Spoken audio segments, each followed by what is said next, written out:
Hola amigos, ¿cómo están? Nos encontramos nuevamente en esta su secuencia Agenda Ambiental, compartiendo el set en esta oportunidad con Suyana Guamaní, quien es especialista del programa Ecosistemas y Derechos de Edad.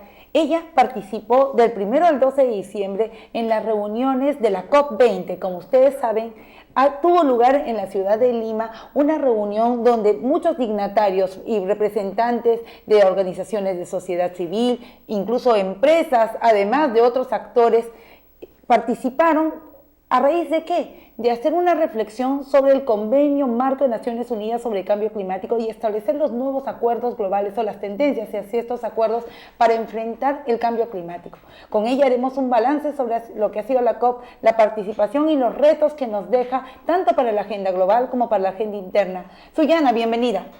Gracias, Pilar, por este espacio.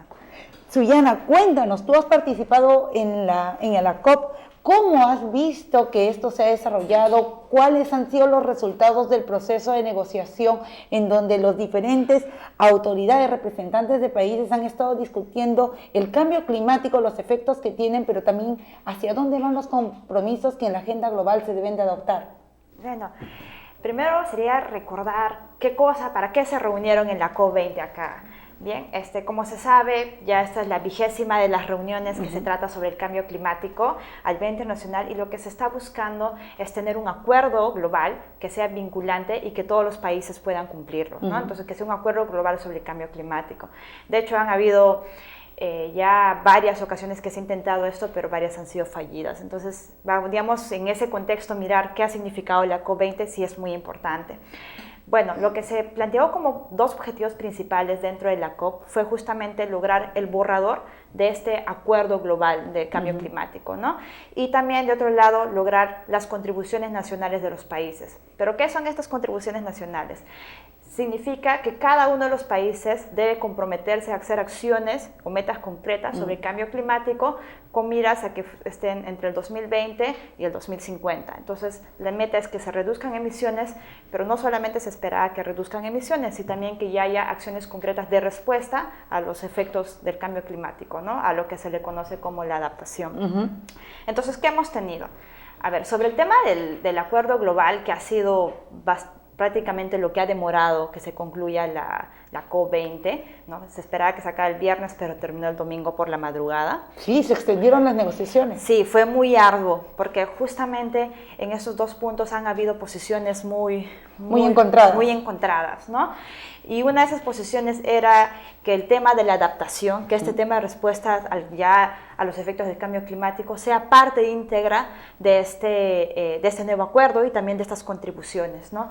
Entonces, ¿qué hemos tenido? En el nuevo acuerdo sí se ha logrado incorporar este tema, aun cuando países como Estados Unidos o como Reino Unido no han estado tan de acuerdo, pero es que ya, o sea, es un hecho que teniendo un tifón en Filipinas que está atacando, entonces sería realmente algo incongruente que no se apruebe de la adaptación dentro del cambio. Claro, los efectos del cambio climático se están viendo en países como Perú, que es altamente vulnerable a esto, los países insulares. Cuéntanos un poco sobre la realidad de estos países y por qué han insistido tanto en el tema de la adaptación. Claro, lo que sucede, bien, por ejemplo, Al Gore estuvo acá y nos ilustró claramente, nos recordó una vez más cómo se están deshielando los glaciares, ¿no? Acá en el país, o cómo estamos viendo procesos de sequía o deforestación, que ya son efectos que estamos viendo acá, o cómo incluso hay lugares que están con escasez de agua, incluso acá en Perú. Entonces esos son efectos del cambio climático, ¿no?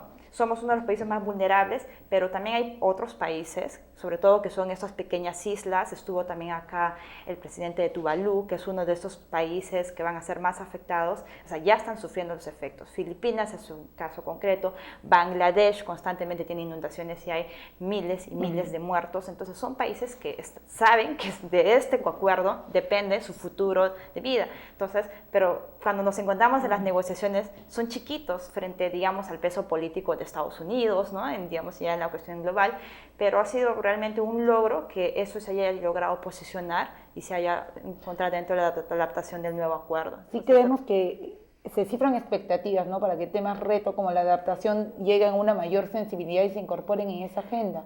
¿Y qué otros temas también se han ido incorporando? Así es, entonces eso fue uno de los temas que generó muchas controversias, pero finalmente mucha se logró. Discusión. Mucha discusión. De hecho, el penúltimo borrador no incluía la adaptación y por eso todos los países africanos, incluso las proposiciones de Sudamérica, varios se opusieron rotundamente y dijeron no vamos a aprobar ese borrador. ¿No? Entonces, eso fue el primer tema.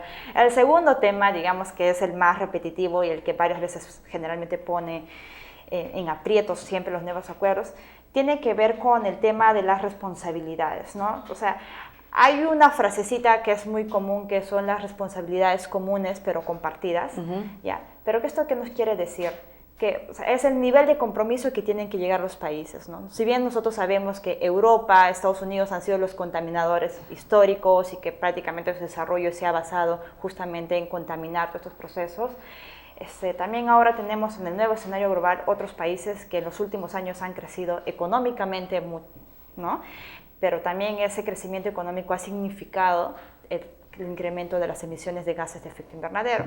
El mejor ejemplo es China, ¿no? Hace 20 años China es un país que estaba en desarrollo, que no tenía un gran, ¿no? Un desarrollo. Un boom de crecimiento que demanda una intervención, una emisión de gases de efecto invernadero mayor que ha tenido en estos años. Entonces, en 20 años se pasó el primer emisor. Entonces, las cosas han cambiado, el escenario global ha cambiado. Entonces, esto retrasa mucho porque, por ejemplo, China no quiere ceder, digamos, ¿no? Entonces, ellos dicen, no, que tienen que ser los países desarrollados, que históricamente tienen que contribuir y yo no, o sea, mis contribuciones no tienen que ser tan altas como las de ellos. Y sin embargo, Estados Unidos y otros países dicen, no, o sea, si él no pone su parte, yo tampoco, entonces hago mi parte. Entonces, ese tipo de juegos dentro de las negociaciones es lo que muchas veces retrasa y lo que muchas veces también puede poner o puede llevar al fracaso, ese tipo de cosas, porque hay países que todavía no quieren asumir sus responsabilidades de ambos lados que tienen que ver en el tema de cambio climático. Entonces esto ha demorado mucho ese tema.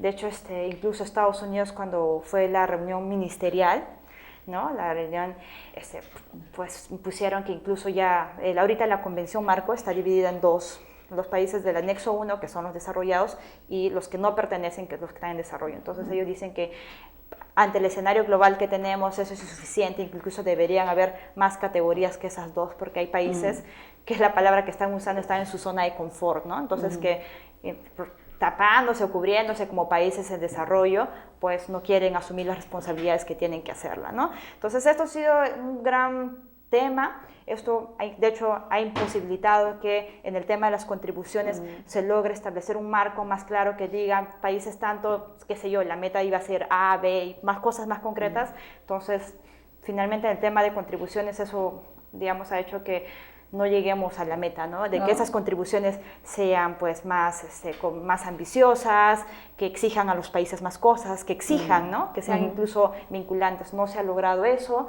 En el último borrador solamente hemos visto que estas contribuciones sean, que los países hagan con transparencia, ¿no? Con estas cosas, pero no es un tema ya tan exhortativo como se pensaba que sea antes, ¿no?